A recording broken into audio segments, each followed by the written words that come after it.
computer, c'est parfait. Ok. Tov, on commence Baruch Hashem.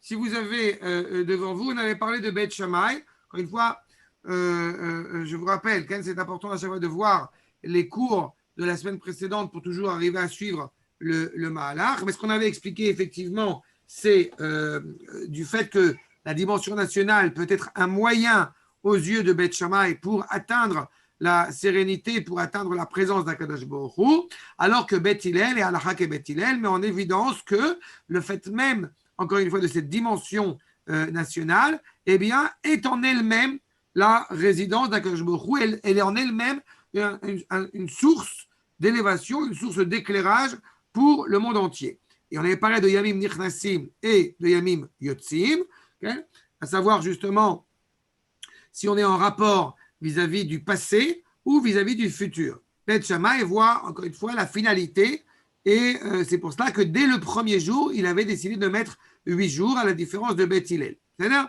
tout ça, vous vous rappelez, on a parlé la semaine dernière, c'est juste pour remettre un petit peu dans le bain, comme on dit. Maintenant, Tama de Beth Hillel.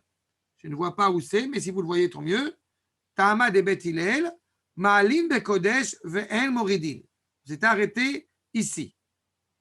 Vous l'avez? Okay. Tama de Beth Hillel, Ma'alim Bekodesh ve'en Moridin. כלומר, הטעם היסודי, מפני מה יש צורך ויש אמת בחיבה הלאומית, עד שהיא ראויה לשום אותה בכלי טהור בשימוש התורה בישראל. Pourquoi? Encore une fois, si vous vous rappelez, j'avais évoqué l'idée, enfin le Rav parle du fait qu'on parle de gens qui sont profondément élevés en chez Kodesh, okay? Qui au bout du compte ne se suffisent pas de la dimension familiale, Shalom Raphaël, Shavuot, ne se suffisent pas de la dimension familiale, ni même de la dimension de la nation, mais veulent au bout du compte que la résidence d'Akadosh Baruch Hu soit sur toute la création et sur toute l'humanité. Mais le problème, encore une fois, c'est que les gens qui ne seraient pas animés par cette dimension-là, par exemple, qui seraient nationalistes, mais sans évoquer la Torah, auraient évidemment un problème. À l'inverse, des gens qui parleraient du rapport à l'universel, mais en méprisant la dimension de la nation, aurait aussi un problème.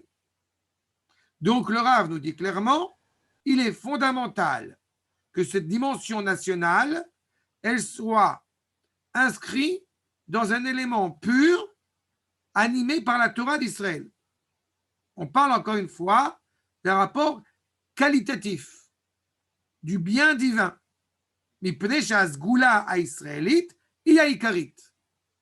D'accord? Le trésor choyé, comme on aurait tendance à le traduire, le trésor choyé d'Akadosh Baruch Hu, qui est l'âme Israël. Mais pas par, encore une fois, à des fins fascisants. Bien au contraire. Umitziota, iyamatara, ayoter eliona. Afilu, me elionuta shel amatara aklalit shel haora shel kol amin haenoshi. Selon les propos, encore une fois, de Beth Hillel, la grandeur d'Israël est une valeur en soi. Elle porte en elle tout le sceau de l'humanité. Et vous savez pertinemment que, ce qui est évident, j'ai envie de dire aux yeux de Beth Shammai, parce que quand Beth Shammai a fait la comparaison entre la Chanoukia, l'allumage de la Chanoukia et les 70 veaux, ça veut dire que progressivement, eh bien, ceux qui ne sont pas animés par cette élévation d'Israël disparaissent, n'est-ce pas? Sont au bout du compte en train d'être de partir en perdition. Alors que Beth Hillel, okay. Est-ce qu'on peut dire du coup que selon Beth Shammai, il y a un lien entre Hanouka et Sukkot? Bevadaï, on l'avait évoqué dans les premiers cours. Non seulement il y a un lien, mais c'est un lien, encore une fois, qui met le sceau de l'affrontement entre Israël et la Grèce, ou entre Israël et les nations. De la même manière qu'à l'époque de Sukkot, et entre parenthèses, historiquement parlant, eh bien, il y a eu des réalités où malheureusement, on ne pouvait pas fêter Sukkot à Sukkot, et qu'on s'est retrouvé dans une situation similaire d'aller au bout du compte à Jérusalem, à Hanouka, puisqu'on ne pouvait pas y aller la même année à Sukkot. D'accord? Donc d'abord d'un point de vue historique, et même encore une fois d'un point de vue essentiel, puisque encore une fois, la comparaison entre l'allumage de la Hanouka, de la Hanoukia et les 70 veaux mettent en évidence la distinction irréversible entre Israël et les nations. Mais selon Beth Shammai, c'est une évidence, mais tout cela pour encore une fois célébrer, honorer le nom d'Akadosh Baruch Hu, alors que Beth Hillel va dire justement Israël, la dimension d'Israël comme étant l'essence même de ce qui va nous amener à honorer Akadosh Baruch Hu. Mais elle a une valeur intrinsèque. C'est pour cela qu'il te dit que E'ara al kol mina enoshi ve'imit Allah ou mitgadelet be'otsar aklal tamid bechol dor vador. Quand vous avez au bout du compte allumé une bougie le premier jour, puis 8 le dernier jour, il n'empêche que la dimension d'Israël reste toujours, encore une fois, au centre. Vous savez que, c'est très intéressant, c'est quelque chose qui m'a toujours beaucoup fait rire, je ne sais pas si j'ai eu l'occasion de le rappeler, mais chez nos amis les Chabadnikim, alors il y a, dans beaucoup de communautés, l'idée de faire allumer, justement, de faire participer le maire de la ville ou le président même américain, de venir allumer la Hanoukia. Mais ils ne se rendent pas compte que quelque part, il y a quelque chose de très insultant. Pourquoi? Parce qu'ils n'allument pas la Hanoukia. Ils allument le shamash. Ça veut dire que quand au bout du compte, on est conscient de cela, la valeur essentielle des nations, pas de manière, comment dirais-je, pas de manière orgueilleuse de notre part, mais la valeur essentielle des nations, c'est de permettre à Israël de servir Israël pour que justement Israël puisse éclairer les nations. D'accord? Donc c'est exactement cette problématique-là. Quand on parle, encore une fois, du rapport qualitatif du bien divin qui va justement être éclairé par la grandeur d'Israël, eh bien, selon les propos justement de Beth Hillel, il est supérieur à la quantité justement de cette humanité qui va justement faire révéler la lumière intrinsèque d'Israël. C'est plus important de se concentrer sur le cœur qui puisse fonctionner correctement. C'est pour ça que je répète, Halakha et Beth Hillel, c'est plus important de se consacrer au cœur pour qu'il fonctionne correctement que de pouvoir justement parfaire les nations avant d'être d'abord cette source d'éclairage. Et cela, et encore une fois, n'empêche que même à la fin des temps, une distinction claire restera entre Israël et les nations. Veota raoui, la soum, les teudat tachlitit, shel chafetz Hashem beolamot. C'est ce qui est le fondamental. Le désir profond d'Akadosh Baruch Hu est clairement, encore une fois, animé, élevé par ce nationalisme israélien, hébraïque. La grandeur d'Akadosh Baruch Hu. Israël asher becha et paer. Certains vont nous traiter de racistes, et comme j'aime à le dire, très bien, allez vous plaindre auprès d'Akadosh Baruch Hu. Puisque asher bachar banu mikol ha'amim, celui qui souhaiterait exclure la centralité d'Israël dans le paramètre, et qui le ferait consciencieusement, il y aurait un grand problème à monter à la Torah. Donc c'est quelque chose, encore une fois, qui est inhérent à Israël. Mais là encore, cette centralité d'Israël, si elle n'est pas comprise selon le prisme de la Torah, peut donner lieu à des erreurs, peut donner lieu à des écueils, peut donner lieu à un sentiment de mépris, encore une fois, à l'égard de toute la création. Et je répète, nous n'avons aucune haine à l'égard d'aucun membre de la création. N'est-ce pas? עכשיו, אם כן, המגמה הלאומית, שהיא ענף ממנה, donc cette dimension nationale, qui est intimement reliée, qui est la branche, qui est la ligne directe, qui se relie ממנה, c'est-à-dire à la סגולת ישראל, כשרה היא להיות נסמכת לדברים שבקדושה, ששומרת תפקידה ודרכי קניינה. Donc cette dimension nationale d'Israël, quand elle est reliée à l'âme de notre peuple, quand elle est reliée à l'expression de sainteté, qu'elle conserve ce rôle qu'elle doit tenir. Alors nous dit le Rav clairement, elle est authentique, elle est cohérente. Shem gamken Torah ou mitzvot ve'emunah teora beirat Hashem achatuma bechotma. Ça veut dire que dans ce nationalisme, dans cette dimension nationale, eh bien, il y a le sceau d'Akadosh Baruch Hu. Mais que se passerait-il si justement elle n'est pas animée par la Torah? Alors, ou en tout cas, elle n'est pas reliée à ce noyau essentiel. On pourrait penser que du coup, eh bien, cette dimension nationaliste va être problématique. Parce que dans le sens où elle sera fascisante, où elle ne sera plus reliée à une valeur morale. Mais je me permets d'aller plus loin que ça encore. Ça, c'est encore rien. On va aussi à méconnaître et mécomprendre et mépriser même la dimension nationale. C'est-à-dire que ce n'est pas seulement une problématique par rapport à la Torah, c'est une problématique par un idéal de la nation aussi. La preuve, c'est qu'on peut entendre, et je l'ai maintes fois évoqué, on peut entendre des gens dont les aïeux étaient profondément virulents à l'égard de leur lien vers Eretz Israël, et que leurs enfants, malheureusement, en sont totalement déconnectés, voire même totalement à l'inverse. Totalement de manière, encore une fois, paradoxale. Pourquoi? Parce que cette identité nationale, si elle n'est pas reliée à la Torah, hélas, elle finit au bout du compte par se désagréger. Regardez la suite du Rav. Omnam, להודיע שהשאלה של מציאות הלאומית או לא בישראל היא באה רק מצד חיצוניות ההבנה בשורשן של הדברים. Tu comprends, on a une nation parce qu'on a été, parce qu'on a vécu la Shoah, parce qu'il nous faut une terre, parce que, comme tous les peuples de la terre, מפני שלא רבים יחמו להגיע עד יסודן של עניינים המחייבים את אלה הנטיות.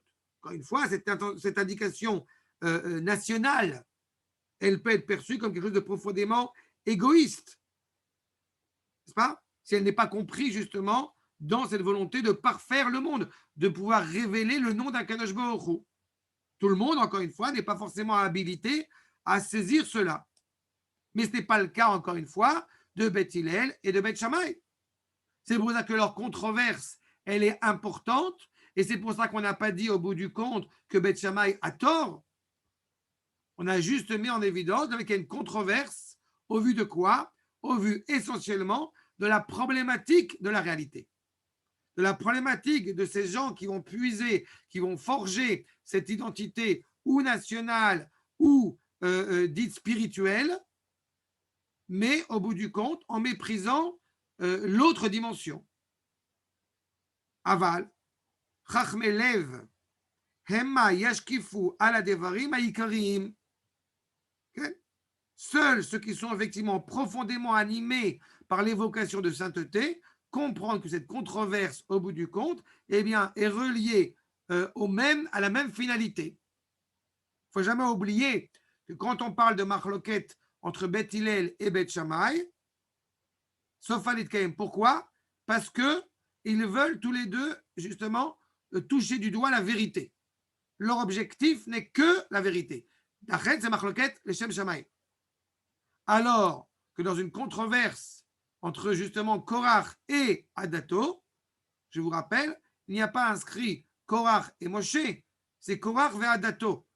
Vaïfleg, vaïkach, et la traduction de Onkelos, vaïpale, vaïfleg. Sa seule volonté, c'est d'être en contradiction avec l'autre. Ce n'est pas le propos ici. Hélas, on a encore aujourd'hui de nos jours, ces réalités de gens qui, au bout du compte, sont dans la controverse pour être dans la controverse. C'est pas? Que ce soit en politique, que ce soit ailleurs. Alors que le propos, encore une fois, n'est pas envisageable. J'ai entendu qu'une députée a dit, si Biden passe, eh bien, je m'engage à faire Shabbat une fois. Bon, elle s'est retenue, elle a dit une fois. C'est un peu ridicule. C'est mépriser, au bout du compte, la valeur du Shabbat au nom d'idéaux politiques, qui n'en sont pas d'ailleurs. Achab. Donc, c'est également la problématique.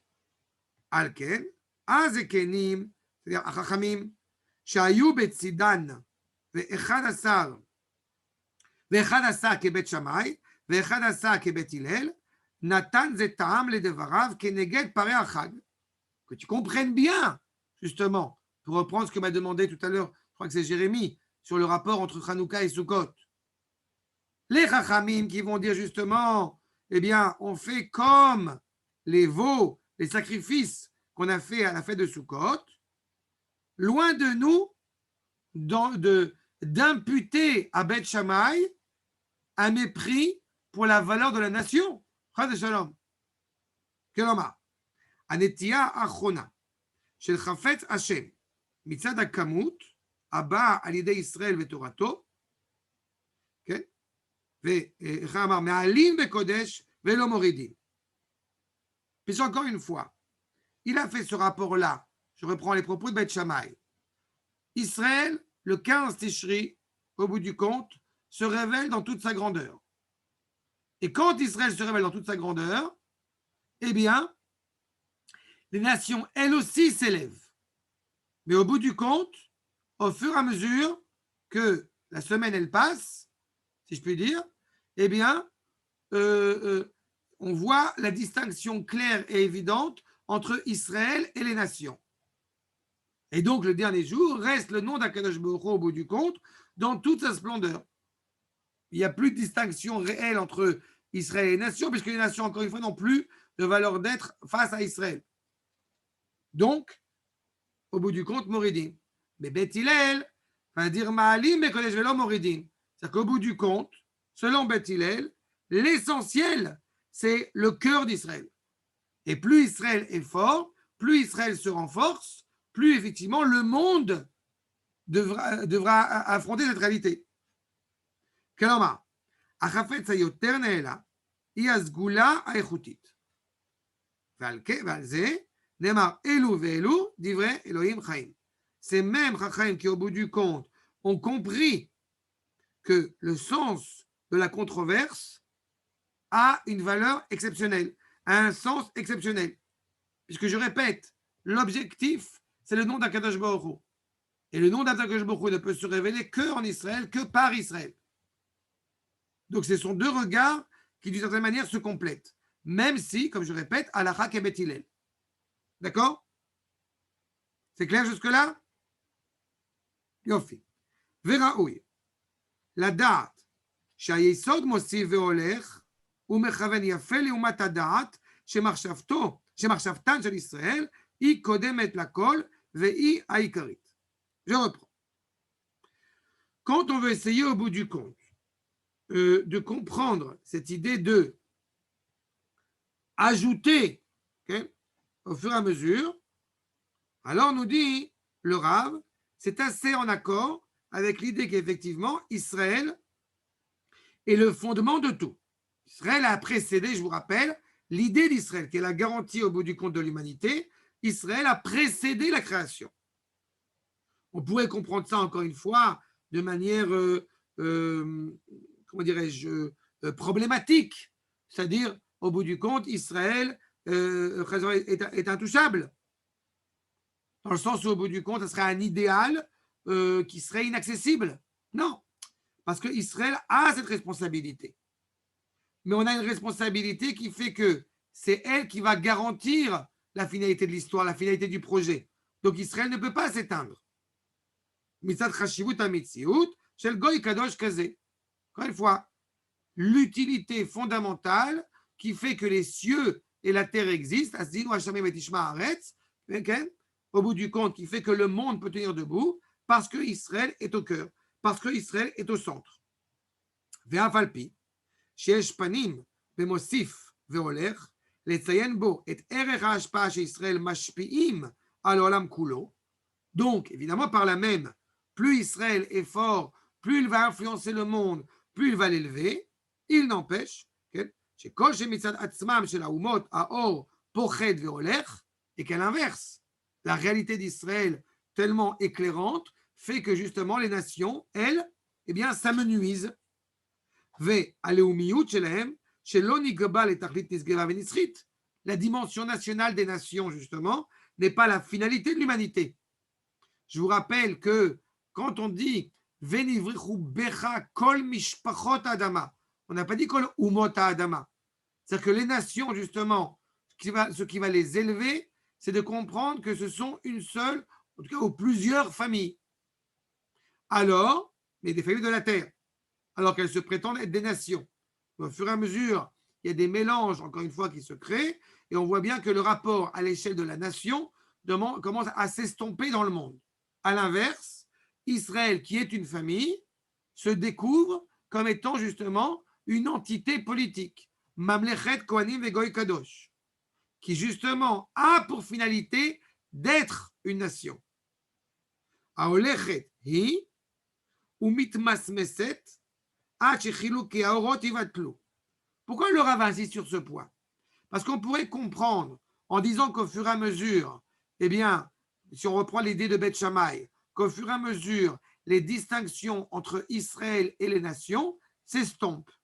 Il y a, hélas, un rabbin en Allemagne, il y a déjà un siècle, sur lequel le Rav Kook s'est exprimé, et s'est exprimé de manière assez virulente, puisque la première page, tout le début de Horot, au bout du compte, est contre ce Rav. Il n'empêche que ce Rav a écrit dans un ouvrage où, justement, au fur et à mesure, grâce à ces 70 veaux qu'on sacrifie, eh bien, les distinctions entre Israël et les nations s'estompent. N'est-ce pas? Le Rav va nous dire clairement, pas du tout. Malgré, encore une fois, la lumière d'Israël qui est étincelante, il n'empêche que la réalité des nations s'estompe. Ce n'est pas la réalité du lien qui nous relie aux nations. On n'a jamais eu aucunement l'envie de dire que le monde entier va cerner, okay, excepté Israël, va cerner la grandeur d'Akadosh Baruch Hu. Certainement pas. C'est pour ça qu'il nous dit clairement, il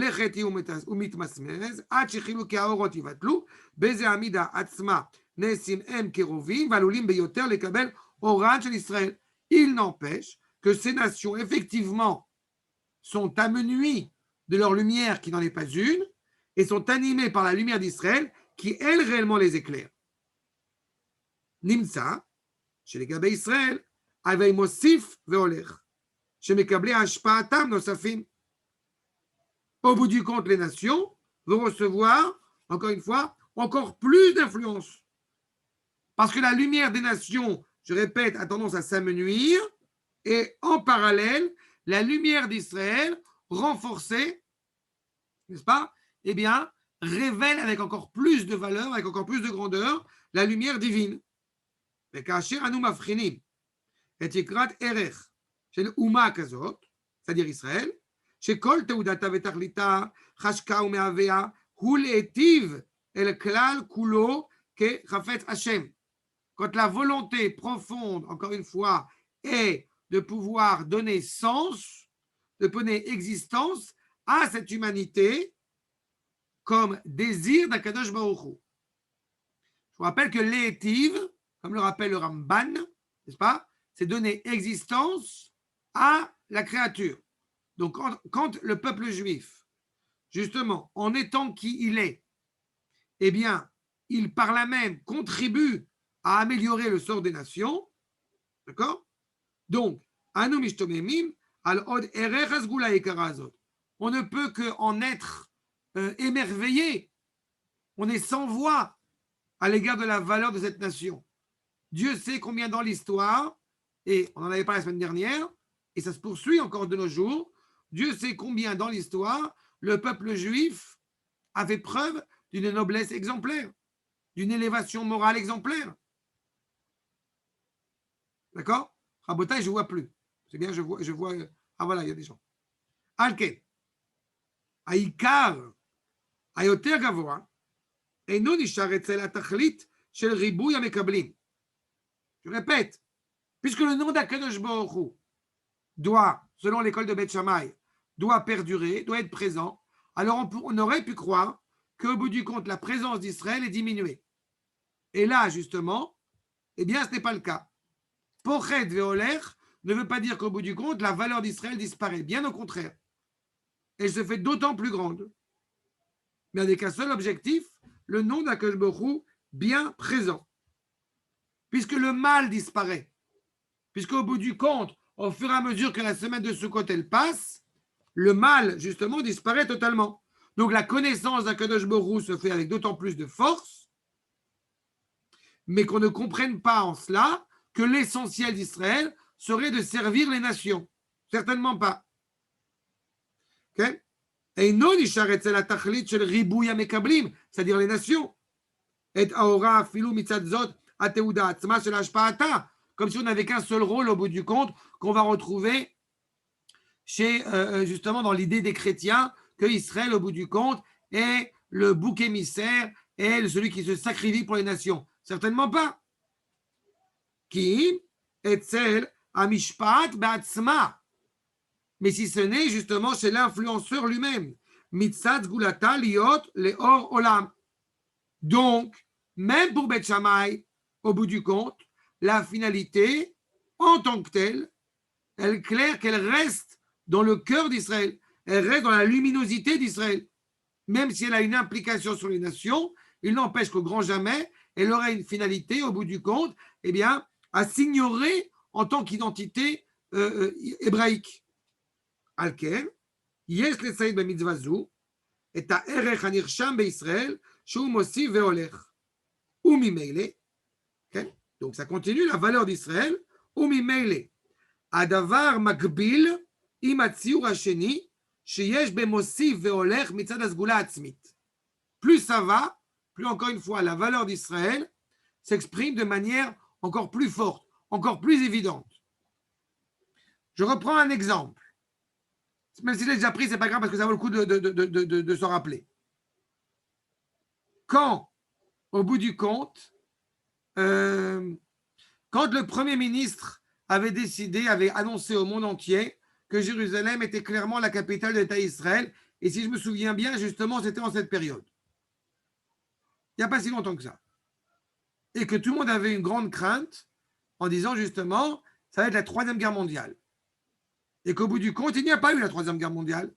Et que même c'est exactement le contraire qui s'est produit. C'est que les nations ont commencé à transformer leur ambassade, une partie d'entre elles en tout cas, à transférer leur ambassade là où elle était, à Jérusalem. Qu'est-ce qui se passe à ce moment-là? Israël, au bout du compte, est vu parmi les nations clairement comme étant cette nation qui assure l'espoir de l'humanité. Comment? En tant que telle, en tant qu'elle se reconnaît comme telle. On aurait pu croire, si on avait mal lu l'école de Beth Shammai, j'ai envie de vous dire, qu'au bout du compte, Israël doit faire un effort constamment pour, au bout du compte, eh bien, s'oublier dans sa dimension nationale pour servir le sort des nations. Et vous voyez bien que ce n'est pas le cas. D'accord? Af, Belo Ikari Sodashpa, même sans influence, Israël, encore une fois, est ce que, de la même manière, et dans une autre pisca, le Rav s'étend sur le sujet, sur la problématique de savoir où est-ce qu'on place la Hanoukia. Si au bout du compte, on est en danger, donc on ne va pas mettre la Hanoukia à la fenêtre ou dehors, au Hachem, ce qui n'est plus le cas aujourd'hui, puisqu'on est revenu à la maison.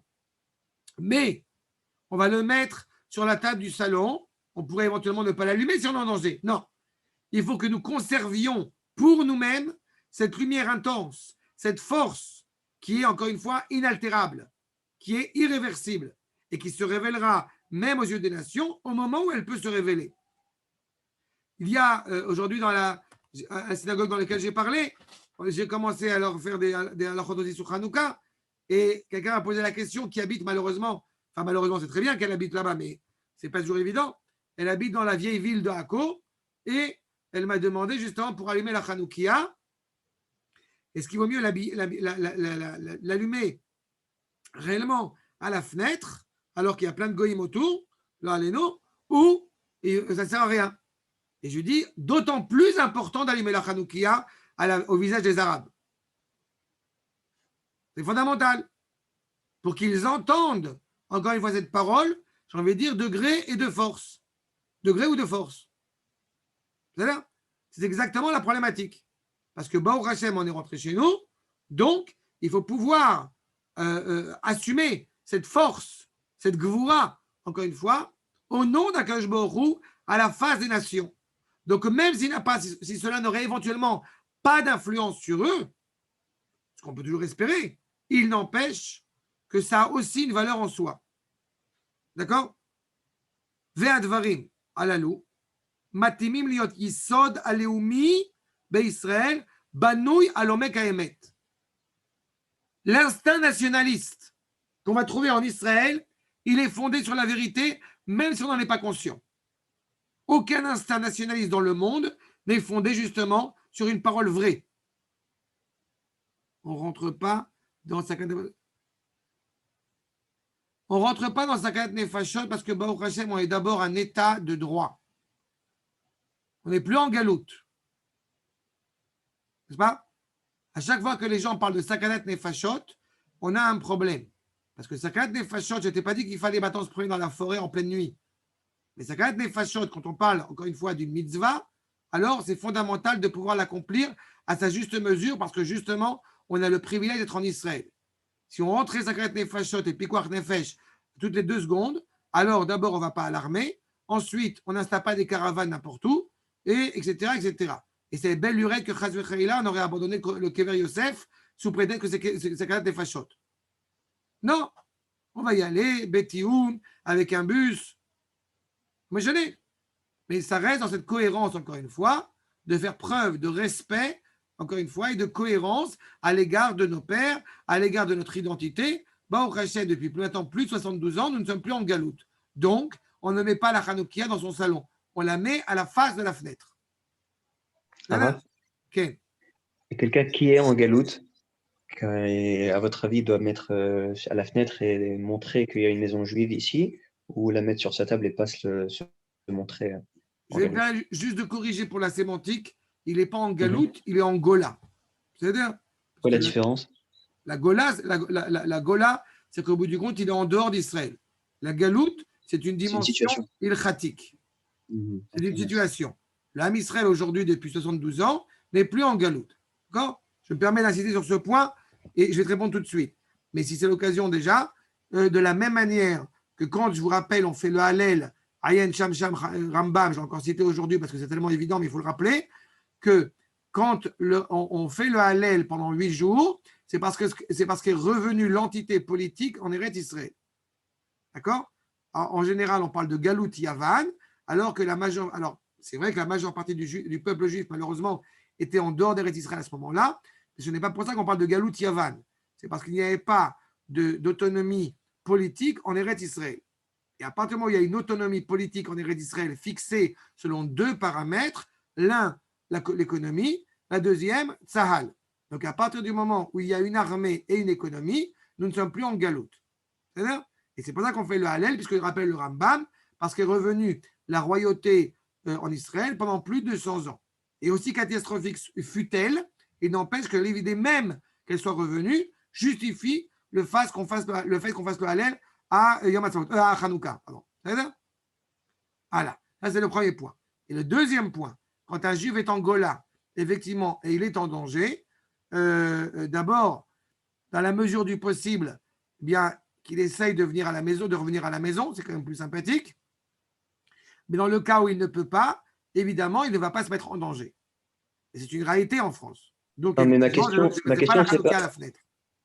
Non, mais même s'il ne se met pas en danger, s'il est à Neuilly ou dans le 17e ou à Levallois ou des endroits qui sont calmes, est-ce que, en fait, ma question, dans le fond, c'est est-ce qu'il y a un Inyan en Chutz La'aretz de montrer sa fierté juive ou est-ce qu'il faut être discret? Non. S'il est dans un quartier où il n'y a pas de problème, Pirsuma Denissa, c'est important. Peu importe où on est.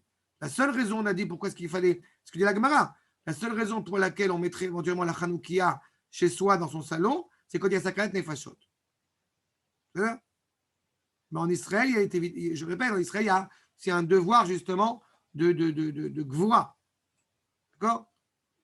Ma femme, elle veut mettre la Hanoukia, il y a une Hanoukia avec bracha pour nous les Sfaradim, mais ma femme, elle veut qu'on fasse, si ça dépend desquels, elle veut faire une Hanoukia dans tous les côtés de la maison, sur la montagne de Napoléon, là, à côté de chez moi, que toute la ville d'Akko, elle voit la grande Hanoukia. C'est-à-dire? Bon, ma femme, elle est un peu extrémiste. Faites attention à vous, Rabbi, c'est pas facile en Khoutzlaretz. טוב, בסדר? יאללה. בכל מקרה, qu'il est clair encore une fois que cette influence d'Israël, elle peut être perçue avec grandeur, mais même si elle n'est pas perçue avec grandeur, il n'empêche que c'est fondamentalement important. Parce que la dimension nationale d'Israël, encore une fois, elle est véridique. Et je répète, puisque Israël a précédé, la pensée d'Israël a précédé la création, puisque le premier rachis de la Torah met bien en évidence le fait que la nation hébraïque est intrinsèque à la création, donc encore une fois, elle n'est pas constitutive, elle n'est pas constituée, encore une fois, de groupements humains qui se sont assemblés autour d'un idéal. Il faut toujours avoir en tête que quand les nations, comment se sont-elles constituées? Vous avez des groupements humains qui sont venus au bout du compte s'asseoir sur une terre et ont élaboré des règles. Ce n'est pas le cas d'Israël. Notre lien à la nation a précédé notre intrusion sur la terre. Donc, Afalpi, Shegavu Meod, Drachea Mirayon Leumiyut, Pshuta, Anichnas Belev Lefi Amila, Amurgelet, mais Amon Rav. Donc, encore une fois, quelqu'un qui est profondément animé par l'amour de la nation d'Israël. Vous n'allez pas au bout du compte détruire ce lien. Vous n'allez pas dire au bout du compte, tu es sioniste, mais quand il n'y a pas de Torah, ça ne vaut rien. Non. Il dit clairement. Mais par contre, on va essayer de lui adjoindre, de lui faire comprendre que cet amour de la nation, eh bien, il y a quelque chose de profondément animé par la Torah dedans. Okay? Les filles Amila Mourgelet d'Amon Rav. Ce que la plupart des gens peut-être ne comprennent pas forcément. Venil Kechat, Belevayat, Tsiurim, Mourgalim, Yamim Zarim. Encore une fois, elle a été prise par des images, encore une fois, des conceptions des nations étrangères. Je ne sais pas si vous m'aviez entendu quand j'avais évoqué ce propos du Rav Sonnenfeld. Vous avez parlé de ça avec le Moufti de Jérusalem, d'accord? Bon, exactement. Je rappelle. Le Rav Sonnenfeld, qui était farouchement, pas forcément, farouchement pas en désaccord avec le Rav Kook, il se trouve que le Moufti de Jérusalem et Imar Shemo Vezicho, qui crève lui toute sa descendance, il est venu voir le Rav Sonnenfeld en lui disant, puisque tous les deux on est contre le sionisme, alors viens, on s'associe. Et le Rav Sonnenfeld lui dit, je ne peux pas. Toi, tu es contre la dimension juive du sionisme. Moi, je suis contre la problématique goy du sionisme. C'est exactement la problématique ici. Quand justement ce sionisme, ce nationalisme qui a été perçu même par les juifs attaché aux couleurs étrangères, eh bien évidemment, c'est un gros problème. Donc, il faut ramener ce sionisme là où il est. Michol Makom, Keivan Shaïsod Apnimi, ou Mitkaven la Tachlit. Ce qui est inscrit fondamentalement, il ne sait pas le dépeindre, encore une fois, cet amour de la nation. Il ne sait pas d'où il le puise. C'est inscrit en lui, mais il ne sait pas, en fait, il le puise dans la Torah elle-même. On passe notre temps à rappeler que l'État d'Israël, au bout du compte, a été construit par des gens qui étaient écartés de la Torah, qui étaient totalement éloignés de la Torah. Mais est-ce que réellement, si Bialik, si Echad et d'autres n'avaient pas étudié à Vologine, est-ce qu'ils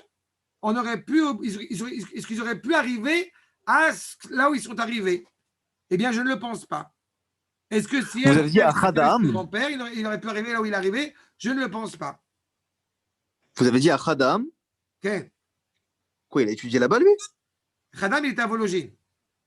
Mais c'est un anti, c'est un farouchement, c'est un anti de chez anti, quoi. Ils ont claqué la porte de la yeshiva parce qu'au bout du compte, ils ne voyaient pas la suite logique, encore une fois, de la Torah vers Eretz Israël. Ok, non, parce que le Ravzin, il a raconté que c'était lui qui avait dit les religieux seront considérés sous bêtes et tout le problème avec les Haredim, il a commencé là. Mais parce que ça lui pose un problème. Il veut un autre souffle. D'accord. Et vous avez cité Achadam, le Rav Kook, et qui vous avez cité encore? J'ai pas entendu? Vous avez cité Rav Kook, Achadam, et qui encore? Non, le Rav Kook. J'ai pas dit Rav Kook. Enfin, c'est vrai, il est aussi à Vologine, mais c'est pas. Non, j'ai rappelé Bialik. Nachman Bialik. Ah, il est aussi étudié là-bas? C'est des gens qui sont au bout du compte partis. C'est ça? Bialik, s'il avait étudié les deux sont problématiques en fait, mais pour les mêmes raisons. J'ai entendu comme ça une fois Taït Haram qui a dit si Bialik il avait étudié un peu plus de halakha, et si Echadam il avait étudié un peu plus de Chassidut, ça aurait changé les choses. C'est ça? Echadam il veut un souffle nouveau. Quand il parle de la Torah et quand il parle d'Israël, il parle de Am HaSefer. Je vous rappelle que celui qui a amené cette expression de Am HaSefer, c'est l'islam. C'est-à-dire, on n'est pas Am HaSefer, on est Am HaDibour. On est le peuple de la parole qui véhicule la parole divine. Et Bialik a très bien compris, mais il ne l'a pas rattaché à la halakha. Et Khadam a bien compris, encore une fois, le sens, si je puis dire, de la Torah, mais il ne l'a pas rattaché au souffle. D'accord? Donc, c'est un problème. C'est pour ça que je répète encore, j'aime bien soulever cette problématique-là, c'est pour ça qu'il ne faut pas être que lituanien. Il faut être lituanien et aussi chassid en même temps. D'accord? Ou un bon séfarade. C'est pareil. Mais un bon séfarade qui s'est ashkénazisé. C'est-à-dire qu'il est capable de s'asseoir au Beth Midrash et d'étudier. Ça vous voit l'idée? C'est-à-dire? Justement, il y a un Rav comme ça, dont le père est lituanien et la mère est Chabad. Il s'appelle le Rav Kook. Voilà. C'est celui qui a la photo derrière vous, je crois. C'est ça. Hein. Non, c'est un Rav algérien qui est derrière moi. On ne le voit pas bien, mais c'est un Rav algérien. Kitsour. נלקחה בלוויית ציורים מורגלים להם זרים, מכל מקום. donc je répète, כיוון שהיסוד הפנימי הוא מתכוון לתכלית שהרושם נשאר בעוצמת מעלתו, רק בישראל. Il n'y a que en Israël, justement, où ce nationalisme, eh bien, il puise consciemment ou inconsciemment sa source dans une valeur exceptionnelle, que justement ce nationalisme peut rester. הרי הלאומיות בצורתה, l'idée nationale, encore une fois, qu'on retrouve en Israël, elle prend sa source dans cette grande valeur, ce qui n'est pas le cas dans le reste du monde. D'accord? On était dans un tioul il n'y a pas longtemps, et un jeune homme de Shiur Aleph m'a dit une phrase qui m'a beaucoup fait rire, qui a beaucoup attendri, qui a beaucoup ému et qui m'a beaucoup fait rire. Parce qu'il voyait, on était sur le tioul, on était sur un tioul vers le Rajbi, là, peu importe. Et il y avait des canettes par terre et tout ça. Et qu'est-ce que j'ai fait machinalement? J'ai ramassé les canettes, j'ai dit prends-les dans le sac plastique, on mettra à la poubelle après. On ne peut pas laisser supporter que comme ça il y a de la saleté sur Eretz Israël. Et qu'est-ce qu'il m'a dit après? C'est la première fois que je vois des gens, il parlait de manière générale, ce qui est vécu à la Yeshiva. C'est la première fois que je vois des gens qui sont profondément de droite et très écolos. Vous savez? Alors, ça m'a fait rire, ça m'a amusé. Parce que j'ai réitéré ce que j'ai toujours dit. La première manière, la plus facile, entre guillemets, pour réparer la faute des explorateurs, c'est la valeur du respect qu'on a à l'égard d'Eretz Israël. Donc, par conséquent, c'est tout à fait cohérent. Mais qu'est-ce qui se passe quand, justement, on respecte la terre sans respecter la valeur de la nation? En général, hélas, eh bien, c'est totalement immoral. Et à l'inverse, quand on a affaire à des gens qui sont profondément nationalistes dans le monde, ça vient automatiquement en vue de détruire le reste de l'humanité. Vous avez l'exemple allemand, nazi, Marchemam, évidemment, qu'on connaît très bien. Alors, ce n'est pas le propos d'Israël. Et c'est pour ça que l'identité, justement, nationale d'Israël, elle a un cœur qui est à Jérusalem. Ke'inyan bet hamikdash shelemata, mechouvan keneged bet hamikdash shelemala. Einzu, Kiim Beit Elohim, Vezeh Shar HaShamayim. On l'a vu cette semaine avec Yaakov Avinu. Okay?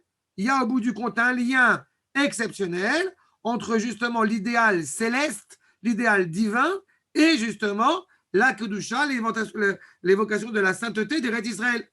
Machanaim, ce n'est pas au bout du compte Sha'atnez Machanaim.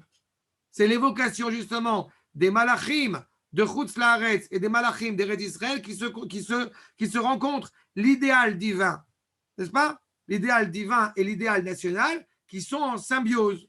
Les malachim, je vous rappelle dans la même idée, les malachim qui sont sur l'échelle qu'on a vue cette semaine, il n'y a pas écrit Yordim ve'olim, il y a écrit Olim ve'yordim. Ce qui peut sembler étrange. A priori, ils viennent d'en haut? Non. Parce que Eretz Israël, porte en elle cette dimension-là, justement. Et c'est pour ça qu'il y a les malachim, justement, sur Eretz Israël. Le haut, il est là. Et le Beth Amikdash d'en haut ne veut pas se construire tant que le Beth Amikdash d'en bas n'est pas construit. C'est cette symbiose-là, justement, qui est l'essentiel, encore une fois, de la discussion que nous avons eue autour de Beth Hillel et Beth Shammai. C'est pour ça que la controverse de Beth Hillel et Beth Shammai, je répète, eh bien, elle est en cohérence l'une avec l'autre. Elle se complète l'une avec l'autre pour ne pas mépriser d'un côté la dimension de la nation et de l'autre côté, de ne pas mépriser la finalité, l'aspiration, justement, à ce que le nom d'Akadosh Baruch Hu réside sur toute la création. D'accord? Rabotai, est-ce que c'est clair? Bochim, Tiou. Vous voulez qu'on. Je vais pas avancer. La pisca suivante, Chet, elle est prête déjà. Mais Ken? Est-ce que je peux avoir une petite question? Bechavod. Alors, par rapport à Beth Shammai et Beth Hillel. Donc, on a dit Beth Hillel, entre guillemets, le fait même de la nation va pousser le monde à se parfaire, etc. Et selon Beth Hillel, ça peut être un moyen. Selon Beth Shammai. Non, Beth Shammai. Selon Beth Shammai, mais aujourd'hui, même au sein on va dire des rabbinim que je pense ici, tous les élèves qui sont autour, ils sont plus ou moins de cette éducation-là.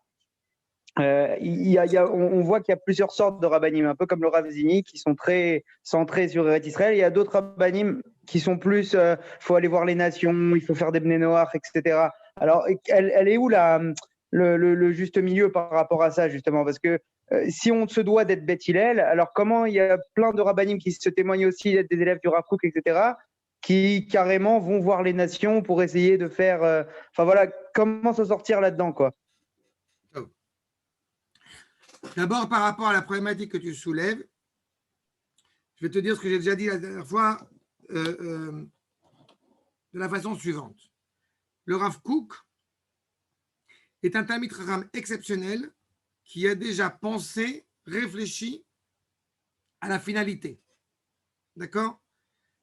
La problématique, en l'occurrence, un certain nombre de rabbanim que tu évoques maintenant, c'est qu'ils savent pertinemment que ce n'est pas le moment.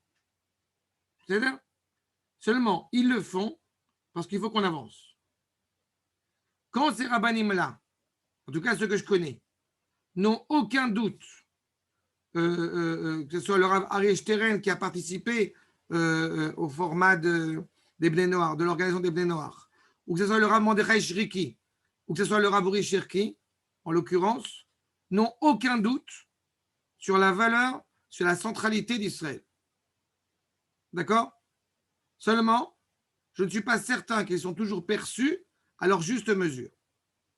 Et c'est pour ça, encore une fois, qu'une des grandes nuances entre le Rav Zini et un certain nombre de grands Talmidei Chachamim, que évidemment je respecte, c'est le fait que le Rav Zini est d'abord et avant tout un éducateur.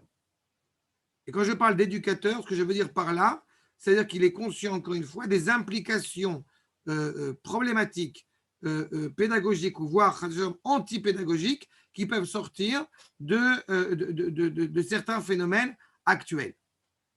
Quand tu demandes effectivement on en est où, je pense qu'à l'heure actuelle, d'essayer de rentrer de la même manière, je pense que d'essayer de faire, d'intégrer à des soldats qui vont partir au combat, par exemple, de leur laisser entendre, il faut faire très attention de ne pas blesser des innocents, je pense que c'est très dangereux d'enseigner ça à un soldat, parce que ça le met en danger dans son combat. Alors évidemment, ça peut donner lieu à des erreurs, de l'autre côté. À mon grand bonheur, ça n'a pas été le cas. Parce que justement, ceux qui fréquentent authentiquement un Talmid Chacham n'auront pas des propos erronés, n'auront pas des conceptions erronées. D'accord? J'ai déjà dit plusieurs fois que celui qui a l'occasion d'étudier les enseignements du Rav Meir Kahana, Hashem Yikom Damo, voit combien c'est un Talmid Chacham et combien, hélas, même s'il peut avoir un ton virulent, mais il voit combien des gens, malheureusement, ont parfois mécompris les propos de celui qu'ils appellent le Rav. À titre d'exemple. C'est-à-dire, ou le Rav d'Ovlior, Ibadel Chaim Arukim, ou des terrains de cette envergure-là. Je dis simplement que la nuance, elle est très claire. Ça veut dire que ce que dit le Rav Kook, c'est que de toute façon, la centralité d'Israël est insondable. Et que de penser justement à parfaire l'humanité, cela est tout à fait louable, tout à fait compréhensible dans l'essence même d'Israël, sans forcément avoir besoin de partir dans le monde entier. Mais il y a un rôle à jouer. Et ce rôle en tant qu'Israël est d'être, encore une fois, la source de lumière des nations. Mais quand on s'appelle le Rav Kook, on est déjà éclairé, on est déjà éclairant. Je ne suis pas certain que dans tous les endroits, encore une fois, ou dans beaucoup d'endroits en Israël, les choses soient aussi évidentes et soient aussi comprises de la sorte. Et c'est effectivement des questions de controverse entre différents maîtres sur ce propos. Est-ce que c'est le moment de le faire ou non? C'est ça? Ça va, je t'ai répondu à la question? Oui, merci beaucoup, merci beaucoup. Et deuxième petite question, si je peux, qui n'a en soi rien à voir avec ce soir, mais je te répète, mais rien de dire comme ça. Je sais pas, je n'ai pas la prétention d'être élève du Rav Zini, mais le Rav Zini est mon Rav. Donc, par conséquent, quand il s'agit sur ce point-là du rapport aux nations, du rapport à Egoïm, je suis une direction bien précise. D'accord. Mais ça veut dire, si j'ai bien compris tous vos propos là, à ce niveau-là, ça veut dire que les deux manières sont. Voilà, si c'est juste une question de moment, ça veut dire que le Rav Kook, dans sa finalité, c'est-à-dire que quand on arrivera à un peuple juif mature, etc., qui aura pris conscience de lui-même, qui sera revenu à la Torah, etc., est-ce qu'il y aura vraiment un vrai moment, enfin, il faudra faire ce que font justement les Rav Mordechai Shriki, etc., d'essayer vraiment d'influencer? C'est-à-dire, est-ce qu'il y aura. Ça se fera naturellement. La maturité, il faudra qu'on fasse tout ça, entre guillemets? Ça se fera naturellement. On n'aura pas besoin de le faire. C'est eux qui viendront après nous. Alors pourquoi ils le font maintenant, Davka? Parce qu'ils pensent qu'on est redevenu une nation et que ça permet de transfigurer, de transcender la réalité du monde. D'accord, mais ce qu'on a dit selon Beth Hillel, c'était qu'il y avait besoin, entre guillemets, juste d'être nous-mêmes et que ça allait se faire tout seul. C'est ce que tu as vu toi-même avec Beth Hillel. J'ai rien inventé. Ceux qui sont bien hébraïsants le voient bien, encore une fois, dans la lecture des propos du Rav Kook. Halakha et Beth Hillel. Donc, je suis tout à fait d'accord avec toi. Mais la réalité, c'est qu'encore une fois, étant donné qu'on est redevenu une nation, donc on pense qu'on est déjà inscrit dans un processus. D'accord. D'accord? Et juste une autre question, mais alors ça n'a pas vraiment de lien avec ce soir, ça a un lien avec Hanouka et un peu les semaines qu'on a eues. Mais je trouve qu'il y a dans l'enseignement par rapport à Yavan et la relation qu'on a avec eux, et qui représente le monde, etc. Vu que là, finalement, ce soir, on a parlé d'Israël et les nations en prenant comme ennemi Yavan, qui représente le monde, la civilisation puissante du monde. Mais je trouve qu'il y a beaucoup de liens avec Édom aussi. C'est-à-dire, je ne sais pas exactement, mais je sais que j'avais entendu, par exemple, là, pour Sukkot. Je vais te répondre quelque chose. Je vais te répondre quelque chose de très clair par rapport à ça. Yavan, au bout du compte, est la troisième royauté. C'est-à-dire, vous vous rappelez tous des propos du Maharal dans l'Er Mitzvah, vous avez 4 forces, et au bout du compte, Koach Anafshi, Koach Gufani, Koach Sichli et Koach Meshutaf. D'accord? Chacune. Shavuatov Tzadik. Je termine juste sur ce point. Vous avez 4 royautés, à savoir que la dernière des royautés, la royauté de Édom, c'est la royauté justement qui prend ces 3 forces-là, à savoir la volonté de régner, la force physique du corps, la force intellectuelle, et qui les oriente vers le mal. D'accord? Donc, le combat avec Yava est un des combats les plus compliqués parce qu'ils utilisent l'élément qui s'appelle le sechel, qui pour nous est un ustensile très important. D'accord? Donc, automatiquement, nous sommes évidemment dans cette guerre qui n'est pas encore achevée. Mais le problème, effectivement, c'est une préfiguration de Édom. Mais Édom, le monde occidental de manière générale, n'a rien inventé. C'est-à-dire qu'il a pris au bout du compte, que j'ai dit, les 3 forces qui l'ont précédé et il a essayé au bout du compte de trouver une unité. Sauf que cette unité-là, malheureusement, elle est mal orientée, elle est mal aiguillée. Parce qu'elle n'est pas aiguillée vers Akadosh Baruch Hu. D'accord? Et c'est pour ça qu'on a tout un travail justement à faire, que ce n'est pas seulement vis-à-vis d'Yavan, parce que c'était une force qui était particulièrement importante, grande, intellectuelle, mais c'est aussi devant toute cette force intellectuelle, encore une fois, qui ne prend pas en considération par orgueil le fait qu'il y ait une dimension qui est au-delà de l'intellect. D'accord? Et ça, je te réfère encore une fois à la maladie de la génération, Mahamarador, où le Rav, encore une fois, s'étend sur ce propos. Merci beaucoup, Rav. בסדר? Mais, רבותיי, c'est Rav, clair? une question, Rav. בכבוד. Mais est-ce que cette dimension peut être perçue par l'intellect? C'est-à-dire, Oui. Ah. Elle est De- perçue de- automatiquement par l'intellect et par la dimension imaginaire qui nous amène à la prophétie. Mais à partir du moment où une personne fait preuve d'humilité, justement, où il se reconnaît comme étant Talmid Chacham et pas comme Chacham, alors automatiquement, il peut y accéder. d'accord. C'est ça? C'est tout? Shalom Koltou, Shavua Tov. Ça va, Shavua Tov, תודה רב. Ça va,